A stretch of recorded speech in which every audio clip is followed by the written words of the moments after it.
안녕하십니까. 자본시장연구원의 연구위원 장보성입니다. 오늘은 인플레이션의 시대가 올 것인가라는 주제로 글로벌 인플레이션에 대한 KCMI 글로벌 이슈를 진행하겠습니다. 이번 인터뷰에서는 경제전망 전문가이자 오피니언 리더이신 마노즈 프라단 박사를 모시고 이야기를 나누어 보겠습니다. 먼저 오늘 말씀해 주실 마노즈 프라단 박사에 대해 소개해 드리겠습니다. 프라단 박사는 런던 소재의 민간 거시경제연구 띵크탱크인 토킹 애즈 매크로의 설립자로서 모건 스탠리에서 매니징 디렉터로 재직하면서 글로벌 이코노믹스 팀을 이끄신 바 있습니다. 모건 스탠리 재직 전에는 조지 워싱턴 대와 뉴욕 주립대에서 교수로 학생들을 가르치셨습니다. 프라단 박사는 2020년에 통찰력이 매우 돋보이는 인구 대역전이라는 저서를 찰스 굿하트 교수와 공저로 발간하셨는데요.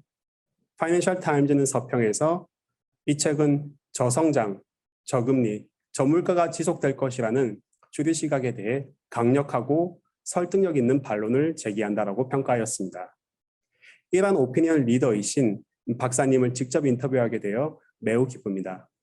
말씀 나누기 전에 먼저 인터뷰를 시청하시는 분들께 인사 말씀 부탁드리겠습니다. Absolutely. First, it's a pleasure to be here with you. Thank you very much to KCMI for giving us a platform to discuss our views. Bosang, it's a pleasure to be here with you. And for everyone listening in, thank you very much for your time. I hope to make it interesting as we discuss the pertinent topics that are related to inflation in our book. Thanks again. It's a pleasure. 감사합니다. 그럼 이제 글로벌 인플레이션에 대한 전망과 관련된 질문으로 인터뷰를 시작하도록 하겠습니다. 최근 많은 국가에서 인플레이션이 높은 수준을 나타내면서 이러한 추세가 지속될지 여부에 대한 관심이 커졌습니다. 중장기적으로 글로벌 인플레이션이 어떠한 흐름을 보일 것으로 전망하시는지, 그리고 어떤 요인들이 영향을 미칠 것으로 보시는지 말씀 부탁드립니다. It's a question that we take as center stage in our book. So when Charles Goodhart and I wrote the book, The Great Demographic Reversal, which you very kindly referred to, one of our main theses was that the inflation that we have seen over the last 30, this inflation we've seen over the last 30 or 35 years is no doubt the work of central banks who have made great progress in monetary targeting, in inflation targeting, in giving us expectations to adhere to. But there is also something going on behind the background. Now, Charles, my co-author, he was on the board of the Bank of England for many years. And from his recollection and that of other central bankers we have spoken to, after the 1980s, where there was really a very concerted effort by the Reagan administration and the Thatcher administration and Paul Volcker to raise interest rates aggressively and bring inflation down, the period after that did not really require very tight monetary policy. Inflation just sort of came down. And you can attribute that sometimes to the credibility of central banks, but we believe something else was going on in the background, and that something else was a demography and globalization. So if you allow me to share a few slides that I prepared for this Q&A session, there are two things that are of paramount importance over here. The first thing is that globalization, which is the chart on the left-hand side, and demography work together. So if you look on the left-hand side, it's a very simple chart where the blue line is the working age population of the advanced economies. Most of the manufacturing before the 1990s and certainly well before that was done in the advanced economies. And the yellow line is the working age population of Eastern Europe and primarily China. Now, what's important is that before 1990, those two lines were essentially separate.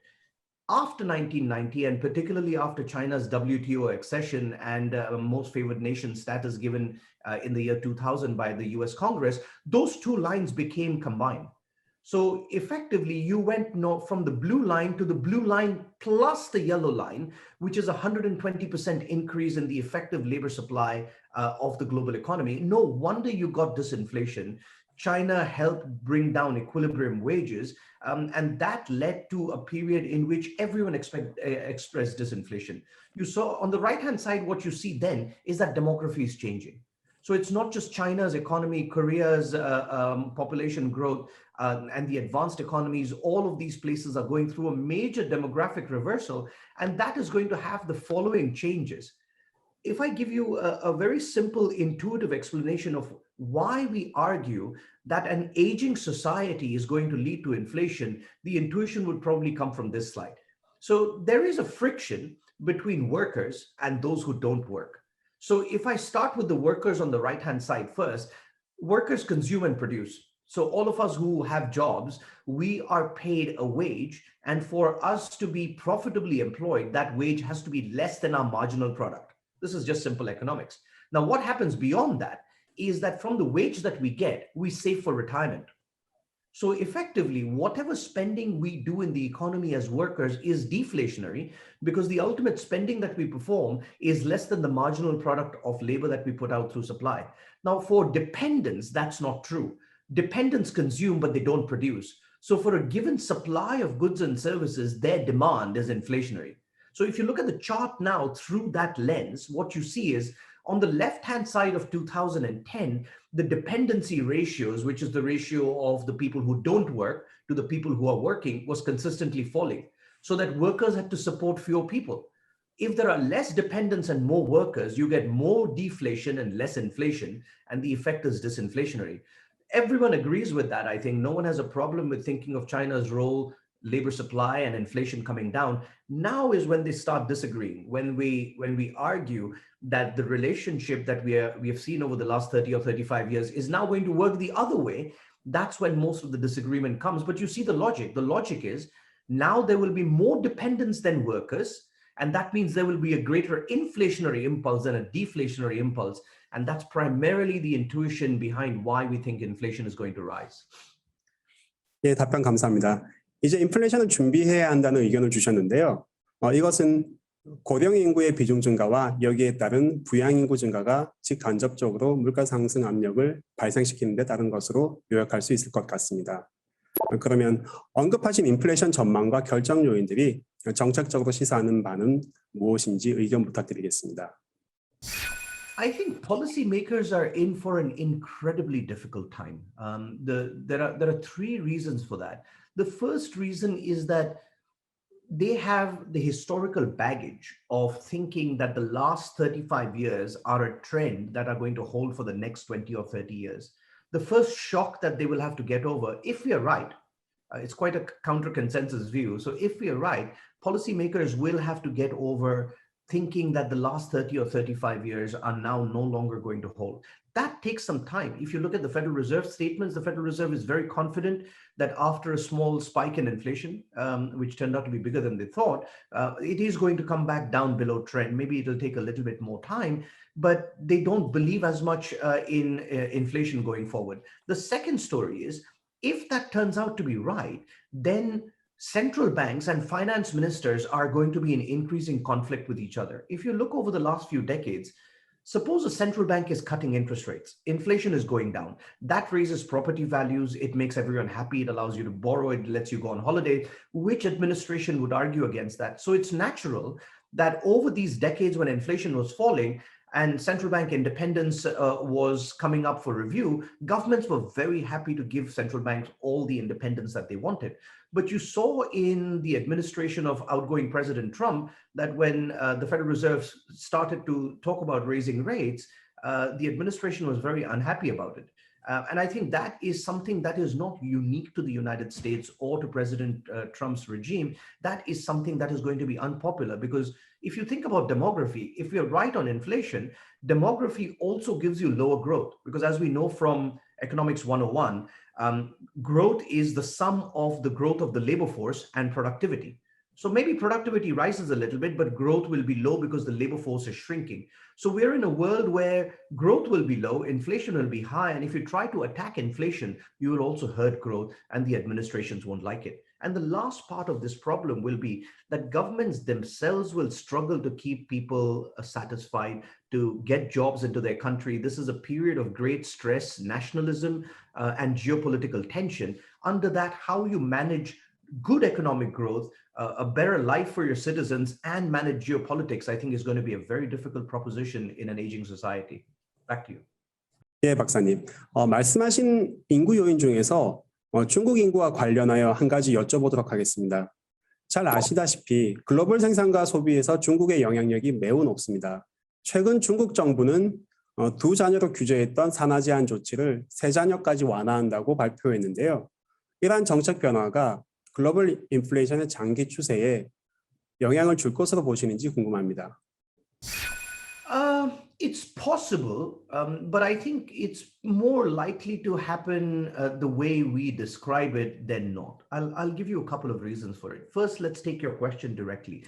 Your question was the changes to the one-child policy, will they begin to have an effect? I think just numerically speaking, it's clear that we'll have to wait about 20 years for that to have a significant amount of impact. And that's a very, very long period of time. So I think at the very least, these changes have come in a little late. As we were discussing in the earlier question, the first thing that policymakers have to get over is understanding that the regime has changed. And while the demography around China has been known for a very long period of time, there was always a hope that we would not have to change too much because technology could be a substitute. We would be able to get more integrated in the global economy. And so some of that has become a problem, particularly with the technology war and the trade wars. And these kind of things have, I think, forced governments to think far more locally. And part of the reason that the Chinese administration is going towards relaxing the one-child policy is probably because the global inputs that they're getting are not as constructive as what they've had in the past. There are other offsets that we should think about. For example, for every Chinese worker who goes out, there is a young person who's coming in. Of course, the labor force has started shrinking, so it's not exactly one for one. But in terms of education, that is a much more balanced story. For example, the retiring Chinese worker who's going out has a much lower average education than the incoming Chinese worker who's coming in. So in terms of human capital, in terms of what China is trying to do by moving up the ladder of sophistication, that may provide some offset. But the biggest argument I can make over here is that China's inflationary impact is dying down very quickly. And in fact, we might be pretty close to the end of this. Here's the key chart that I would like to present to you and to our viewers about why I think the Chinese story is going to be very different. So I have argued that for very Chinese reasons, China will follow a Japan-esque evolution. So when you look at Japan, clearly what had happened was the Japanese societal norms of not allowing people to have mass unemployment meant that you could only shift workers very slowly from full-time to part-time. You preferred to have them instead of manufacturing and services where they were able to protect their jobs, and you could move to a service-oriented hospitality industry to some extent. Now, what happens in China is that Chinese unemployment means political stress, which is something that the administration, like any administration, really doesn't want to have. So because of that pressure point of political stress, the Chinese government has a social compact to protect people's incomes and protect their livelihood. So most of the adjustment cannot happen through the labor market. Even at the height of Japan's property bust, the unemployment rate never really rose dramatically high by Western standards. The same thing will happen in China, which is that as we bring down employment very slowly, the capital stock will have to adjust much, much, much faster. So what we see in China is the destruction of capacity in the steel sector, in the property sector, in the auto sector. There's a lot of consolidation. And so what I think we should expect to see is that investment growth slows down a lot and consumption growth also slows down. So we move from a investment-led, disinflationary global model of China to a far more local but a lower growth environment. And that is not an environment in China in which China can spread disinflation like it has over the last 30 or 35 years. 네, 답변 감사합니다. 중국의 인구 정책이 영향을 미칠 수도 있지만 그것은 매우 먼 미래에 체감할 수 있을 것이라고 말씀하셨습니다. 여기에 덧붙여 중국의 경제 상황과 관련해서 중요하게 고려해야 할 사항들을 제시해 주셨는데요. 중국이 저성장 환경으로 전환되는 과정에서 노동보다는 자본 부분의 조정이 상대적으로 클 것이라는 점, 따라서 중국의 대규모 투자와 생산 능력이 유발했던 글로벌 물가 하방 압력이 약화될 것이라는 점을 언급하셨습니다. 다음으로 우리가 최근에 겪은 두 가지 위기와 관련된 질문을 드리겠습니다. 금융위기 이후와 코로나19 이후의 글로벌 경제 상황을 비교해 보면 금융위기 이후는 신흥국의 빠른 회복과 선진국의 부진으로, 코로나 이후는 선진국의 빠른 회복과 신흥국의 부진으로 특징 줄 수 있다고 생각됩니다. 이런 회복 패턴 차이로 인해서 코로나 이후의 글로벌 인플레이션이 금융위기 이후와는 차별화된 양상을 보일 것으로 생각하시는지요? I really like the way you phrased that question because I think it is absolutely the pertinent point. What we've seen in the advanced economies is not only that they have a greater ability to push through fiscal packages by monetary packages, and some emerging market economies have obviously done the same. Chinese fiscal policy was extremely loose in 2020. By some estimates, the deficit could have been something like 19% of GDP. Korea had a very strong fiscal impulse. Poland has had a very strong fiscal impulse. India and South Africa have involved themselves in quantitative easing, but the advanced economies as a whole have had a much stronger push through fiscal policy and have cut interest rates down very aggressively. What's different from the great financial crisis is that this has all come at the same time. So if you looked at the decade of recovery after the financial crisis, first we had the US and UK going into crisis and then coming back out of it. Then we had China, then we had Europe, then we had the emerging market economies. And in between, you had countries like Iceland blowing up at the beginning. Sweden had a problem later on. The UK went through Brexit. So this was all a situation in which there was a persistent, intermittent set of shocks to the advanced economies. That's very different from where we are today. The economic firepower of the world and the advanced economies is all recovering through massive monetary and fiscal easing, and they're all recovering at the same time. So I do think your point is absolutely the right one. The only thing I would add over here is that we are also seeing a very different take in terms of emerging markets and the advanced economies, in the sense that when we went into this pandemic, we did not have excesses. Mhm. So whenever you've got excesses, as we all know, whether it's excess capacity or excess monetary easing or excess housing growth, all of them tend to lead to a very difficult period of consolidation. Instead, we went in with fairly flat excesses, and now we are coming back with a big housing boom in many, many, many countries, because people like me who have been at home instead of their offices have a lot of household savings. And I think, how am I going to protect my savings? I don't need to consume it all, but perhaps real estate is something that I can both consume and view as an investment vehicle. So you're getting this supercharged reaction, which is beyond policy. And I think the advanced economies are very much playing a different role in this expansion. One last point I'll make is that the nature of policy has changed. After the financial crisis, most central banks had pushed quantitative easing measures to try and make their financial system more secure. Today, the fiscal policy stimulus that has been used has been directed towards households and firms, and they are far more likely to spend. So I think you put all of those together, and your question is absolutely the right way to look at it. I think there will be inflation, primarily because the advanced economies have acted in a very aggressive fashion, but also in a very synchronized one. 예, 감사합니다.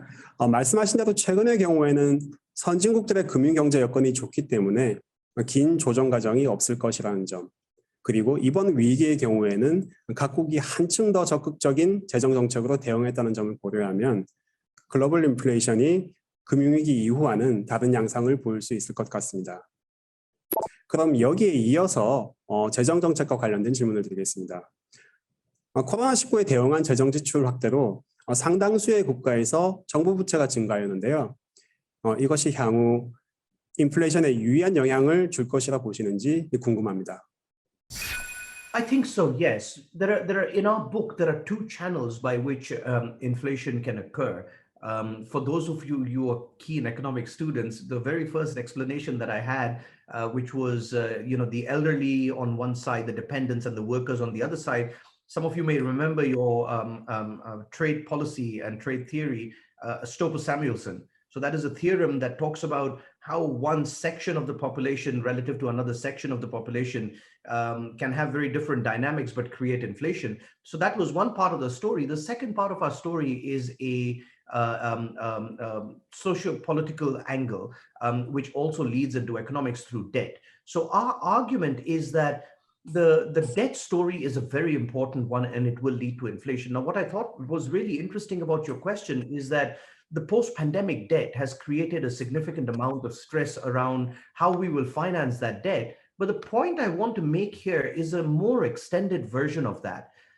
This is a chart from the Congressional Budget Office in the United States. It was made in November of 2020. So what they have managed to do is they have managed to incorporate the effect of the pandemic. What we see are three things over here. The first is on the right-hand side where that dotted line is, you see the pandemic, and you see that it has increased the debt to GDP ratio in the US by around 30% or so, which is an absolutely gigantic number. But number one, it is flattening out. So it looks like the world wars that we saw before, in which we did increase debt, but then when the wars ended, the debt levels came down and we didn't really have to deal with them for a long time. The pandemic kind of looks like that, but not exactly. The second point I would make is that we did have slightly higher debt in World War II, and the pandemic is not quite there. But what we have is a very different financially integrated system where there are many countries like the United States, which have very high levels of debt today. But the last and the most important point I'll make is look at what happens afterwards. The dramatic increase in debt that you're seeing afterwards, it's almost like an exponential increase, actually makes the pandemic debt a much smaller problem than we think it is in the context of debt in the long run. And a lot of that increase in debt that you're seeing over 20, 30, 40, and 50 is the CBO's projection of what will happen primarily because of age-related concerns. So you've got pensions that have to come in, you've got healthcare spending that has to come in, and just spending on health facilities and the elderly alone will lead to an absolutely gigantic increase. If you do this for the Office of Budget Responsibility in the United States, the Scandinavian countries, Germany, almost any country that is showing significant age-related expenditures, the profile of debt after the pandemic is going to be much larger. So how do we deal with it? Well, there are quite a few ways we have to think about it. First is we think that the end game obviously is inflation. And let me explain why. So there are quite a few ways you can deal with debt. The best way would be to grow out of it. So when we had those post-war booms, when we came back from war and a lot of the economies restarted again, that obviously led to a significant increase in debt. And I think with the pandemic debt, that will also happen. That's why you see in the earlier chart, the pandemic debt topping off. It's not just because we are spending less and fiscal programs are getting over, but also because growth is coming back. But if you think from a long-term perspective, as I mentioned before, growth is equal to the labor force plus productivity. If the labor force is shrinking, then productivity has to be much stronger than it has been in the past. Is that likely? Well, we think productivity is going to go up. You've seen in the pandemic that productivity has increased, but a miraculous increase in productivity is only going to be relegated to some sectors. For example, I don't remember the last time I went to a travel agent. It's all online. But most of the other services that I consume, my children's schools, housing, healthcare, a lot of those services are very difficult to completely replace with technology. So what do? We can tax. But all you have to do is look at President Macron's performance in the last poll, where he has done very badly, and understand that he tried to introduce a tax that every economist on the planet agreed was right. It was a carbon tax. It was meant to tax pollution, which would help everyone, but there was a massive outcry because of that. You remember the Gilets jaunes protests that happened in Paris and all over France. It was a huge outpouring against what we would think is normal. So raising taxes is incredibly hard. Yesterday, President Biden in the United States came out with a deal on an infrastructure package. Part of that deal was a demand from the Republican side of the Senate not to raise corporate taxes. So even if you have an ideological bend, getting it done in a bipartisan way is very difficult. So the only thing we are left with really is inflation. It's what Milton Friedman called taxation without legislation. The central banks will say it's a fiscal problem. The governments will say it's a central bank problem. Society will say, well, someone has to pay the price for it and they'll elect a new government. But that is the way I think we're going to finance this story. Now, one last thing to keep in mind is we didn't really discuss environmental inputs into the book, but I think broadly speaking, if the European Union is the way to go, which is that we're trying to get everyone to be green, that story itself is going to be inflationary. And that may actually end up helping financing of government debt. So it may have more benefits than just looking at a slightly better run planet in terms of environmental economics. There are two other small questions that I just want to pay a little bit of attention to is, first, why didn't it happen in Japan, if all of this is true? The reason it did not happen in Japan is because Japan was aging at a time when China was exploding in terms of growth and labor supply, right? And so Japan could easily offshore a lot of production to China and to Asia and to Korea and to Taiwan and to Malaysia, and it did. And so that's the kind of story that is not available anymore because everyone is aging. And finally, when you think about how all of this is playing out, some of those stories are already happening, as I mentioned, with Presidents Macron and Biden. They're already happening in the pandemic, and the pandemic is accelerating the need for inflation to get rid of debt in a real sense. 예, 감사합니다. 세부적인 정부 부채 항목으로 볼 때 코로나19 대응보다는 고령화 복지 예산에 따른 정부 부채가 더 큰 요인이 될 것이라는 점을 지적하셨습니다. 그리고 앞으로도 주요 선진국에서 정부 부채 증가가 계속될 것으로 예상되는데 이 과정에서 각국은 정치적인 부담이 큰 증세보다는 인플레이션을 통해 부채 문제를 완화하고자 하는 요인이 커질 것이다 라는 의견을 주셨습니다. 마지막으로 물가와 경기 간의 관계에 대한 질문을 드리겠습니다.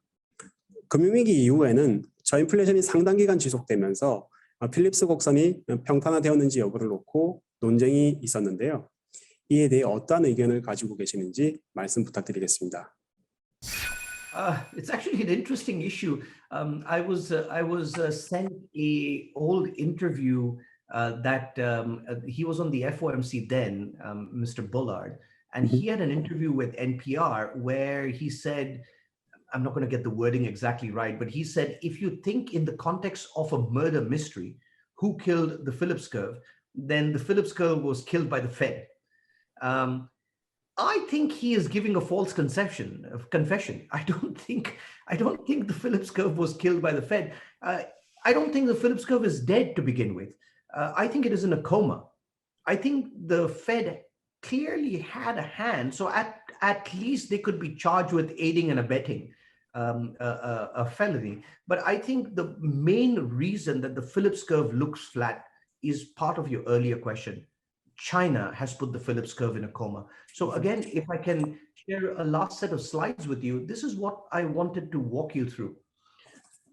There are two slides on this page.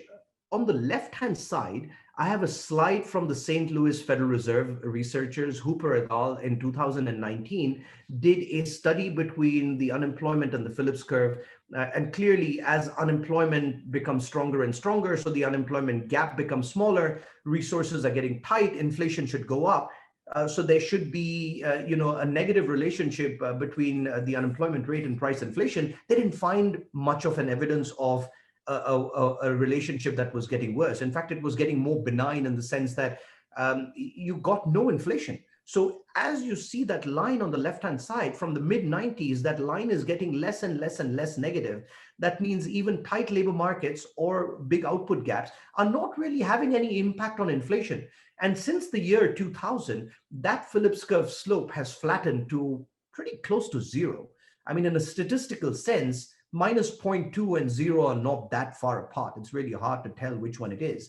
And so most people have argued that the Phillips curve is dead. If you look at 2019, the Federal Reserve used evidence like this to argue that really they should not be looking at the Phillips curve as a forecasting tool, which is why in their new framework, we really don't know what the status of that is today, but in their new framework, they argued that they will stop looking at inflation forecasts and wait for inflation data to get worse. And so the whole debate has kind of gone towards ignoring the Phillips curve, when I think that's completely wrong. I think what happened is that the Chinese influence on global inflation, something that you mentioned before, was so strong that global inflation fell consistently. The chart on the right-hand side is from Andy Haldane, who until recently was the chief advisor and the chief economist for the Bank of England's Monetary Policy Committee. And he argued in a recent speech titled "Inflation: A Tiger by the Tail." He argued that China had played a very important role in bringing down inflation, which is exactly the thesis that we have in our book and that I described before. Now, if that's true, think about what's going on here. What's happening in the United States is that growth is fairly steady. I'll explain why it remains steady, again, attributing it to China. And inflation is falling because of China. So in the US, when they estimate the Phillips curve, they do not break inflation down to see why inflation has fallen. Central banks assume it is because of them, but we argue that at least partly it is because of China.